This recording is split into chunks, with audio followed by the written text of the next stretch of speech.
bot detection implementation in Nginx environment. If you want to know what bot detection is all about, stick with me.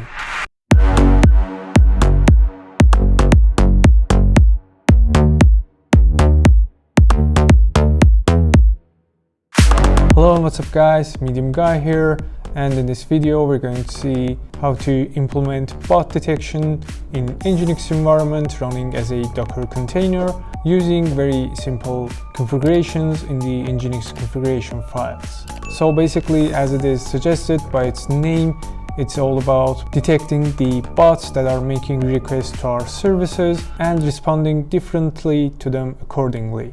So like for example, we want to respond with 403 status, which stands for access denied for some bots, and also we want to respond with some other response to some other bots. That's all possible using the user agent header that is passed with the requests that are received by the backend services.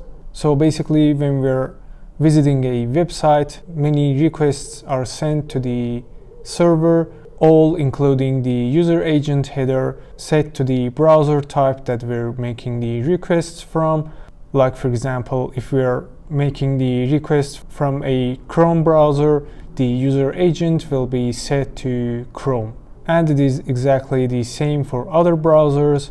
And also, like for example, if we're making a request using curl or any other HTTP request client, like for example Postman, the relevant names are passed as the user agent to the request that is sent to the server. So basically, this is exactly the thing that the analytics services use to analyze the data and, like for example, provide metrics about the devices that users use to reach out to our services. So how we're going to restrict the bots is exactly using this header. We'll actually check this header, and deciding by its type, we're going to see how to respond with different responses to the clients that are making the requests.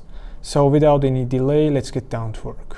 So as you're seeing over here, this is a file provided by the GitHub repository. In here we can see a lot of bots that the services use to crawl the websites.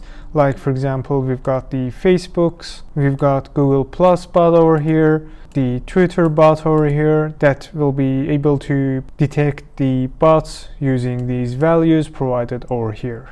And we've got many more that, if you're interested, I'll put the link down below so you can access this page easily. So moving to the code over here, I've got an Nginx.conf file and a dockercompose file. And in the dockercompose file, I've got a very simple Nginx service, which is using an official Nginx image, and it also has a volume mounted to it, which is the Nginx.conf file mapped to the /etc/nginx/nginx.conf file inside the container.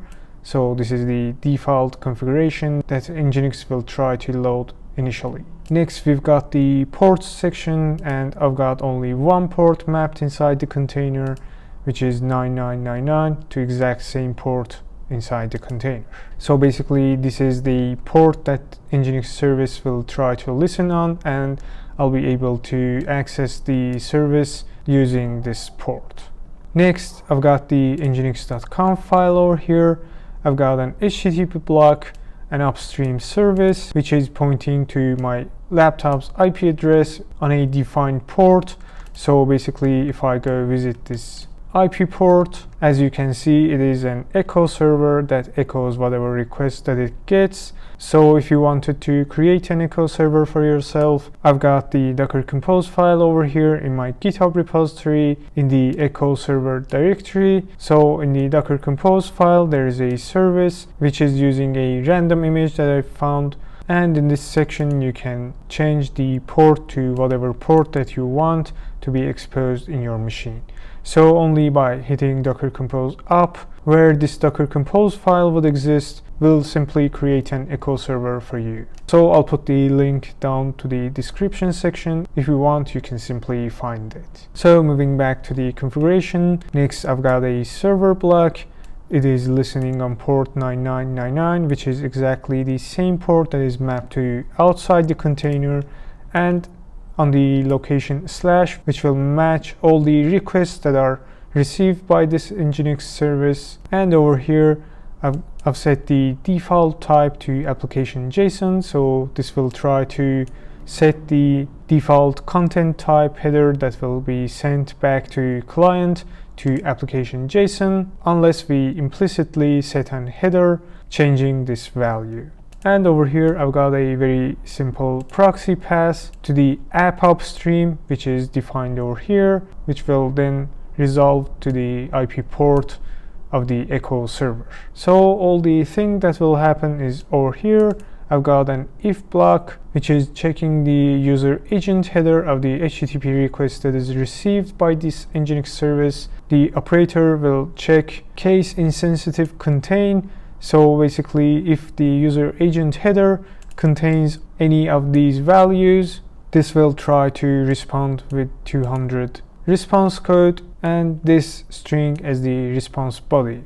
And because the default content type is set to application JSON, the client will see this as a JSON. So we can create different if blocks over here with different user agents, and we can simply respond differently to different user agents. So the thing that will happen is that if the user agent header has any of these values in it, the response will be this exact JSON over here. If not, the request will be proxied to the echo server. So I'll switch to the terminal. I'll hit ls to make sure I'm in the exact same location as the docker compose file exists, simply by saying docker compose up-d.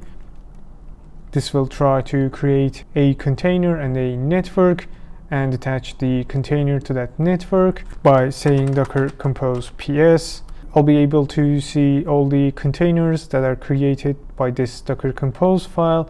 As you can see, there is one container with the state of up and port 9999 mapped to the port 9999 inside the container. And by saying docker compose logs, I'll be able to trace the logs that are created by this container. So right now, if I go to the localhost port 9999, I should be able to see the request proxy to the echo server, as you can see over here. So the reason that the request proxied is that I'm making the request using the Chrome browser, and as we can see over here, the user agent header is not included in this section, so the if will not be met and the request will be proxied to the upstream server. So if I move to the terminal using curl, again I'll try to make a request to the localhost port 9999. I'll hit enter, and as you can see, the response is differently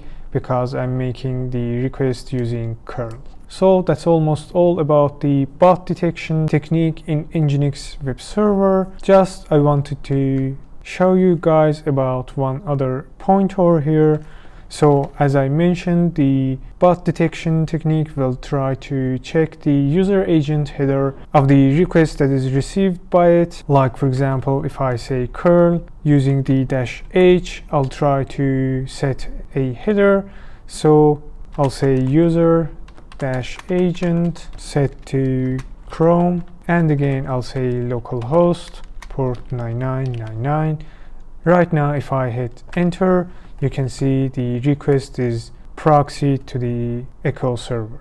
So the reason is that I changed the user agent headers value over here, so the rule that is set in the Nginx configuration will not be able to detect the request is coming from curl client. And also, if we go to the configuration, I'll try to create another if block over here, and I'll simply change the code to 2 to receive different response, And in here, I'll try to change this to Postman because I'm trying to make a request using Postman and I want to see different response because my user agent will be different.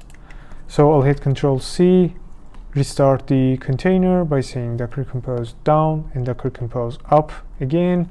Again, I'll check the logs to see if everything is okay, and if I go to the Postman, again try to make a request to the localhost port 9999. If I hit send, as you can see, my request is proxied to upstream service because I've unchecked the user agent header that is set by default in the Postman. So I'll check it again. If I hit send, you can see that the code is set to 2. So by using 2 different ifs, I am now able to respond differently to different user agents. So that's all about the bot detection technique in Nginx web server. I hope you learned something new in this one. If you have any questions, any recommendations, just go ahead and ask me in the comment section down below. Also, don't forget to watch other videos about Nginx that I've got on my channel, and also I've got many other videos about other cool technologies. So if you like the content, please don't forget to like and subscribe, which will help grow the channel. And with that, I hope to see you in the next videos.